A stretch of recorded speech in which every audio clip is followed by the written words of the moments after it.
Joyce hates her boss. He is rude and arrogant and often blames Joyce for mistakes that he makes. She dreads having to see him every morning. But she can't quit her job. She needs to pay rent, and there's a great new pair of shoes she's been eyeing. In short, she needs the paycheck. To blow off steam, Joyce often vents to her coworker Carl.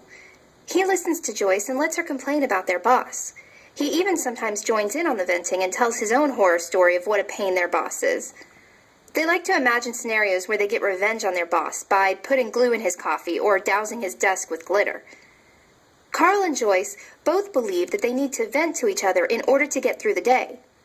They are getting things off their chest, they think. That's the healthy thing to do. Catharsis is when we get rid of negative emotions by engaging in something like art or venting. According to some people, watching aggression or dreaming about doing something aggressive helps relieve emotional pressure and provides catharsis. Joyce and Carl are venting and fantasizing about revenge on their boss in order to find that catharsis. But does catharsis work? Does fantasizing about aggression or watching other people be aggressive actually help purge feelings of aggression and make people less violent and hostile? Some psychologists believe in catharsis, but most studies have shown that watching or dreaming about aggression actually increases, not decreases, violence. According to many studies, if Joyce watches a movie about a woman who ties up her boss and throws him in the trunk of her car, she's more likely to feel and act more aggressive towards her boss, not less. What if the victim of aggression is the person who caused the bad feelings? For example, what if Joyce tells off her boss in order to rid herself of the anger she feels towards him?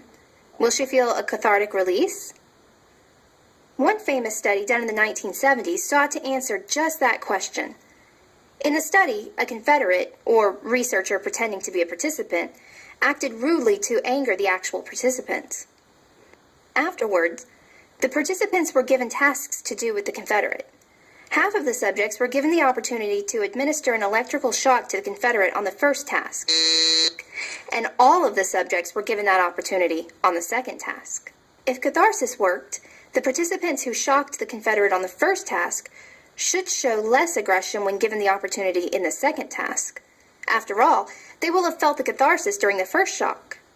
But the researchers found that those who shocked the Confederate on the first task were actually more aggressive on the second task, not less. In other words, aggression breeds aggression.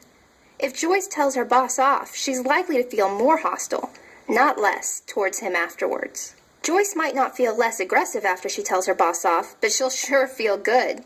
Engaging in aggression floods our bodies with adrenaline, which makes our hearts beat fast and makes us feel strong. This good feeling following aggression might be why people believe in catharsis. However, even though venting hostility makes us feel better, it does not reduce our hostility. So after we've acted aggressively, we still have the feelings of anger that led us to be aggressive in the first place. So catharsis doesn't work. There are two reasons that might explain why aggression leads to more aggression. First, it reduces the barriers against further aggression. If Joyce tells off her boss and doesn't get fired, she realizes that she can get away with telling him off.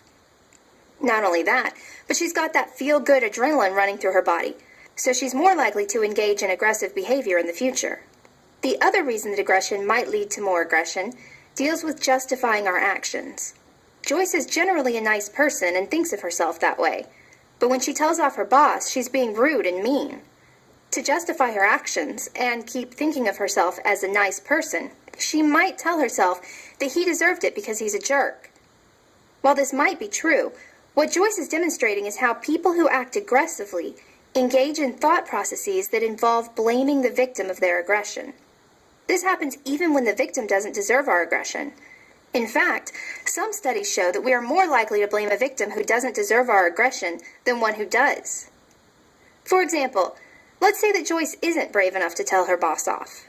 But when Carl is a few minutes late with the report that Joyce needs, her anger at her boss spills over and she yells at Carl.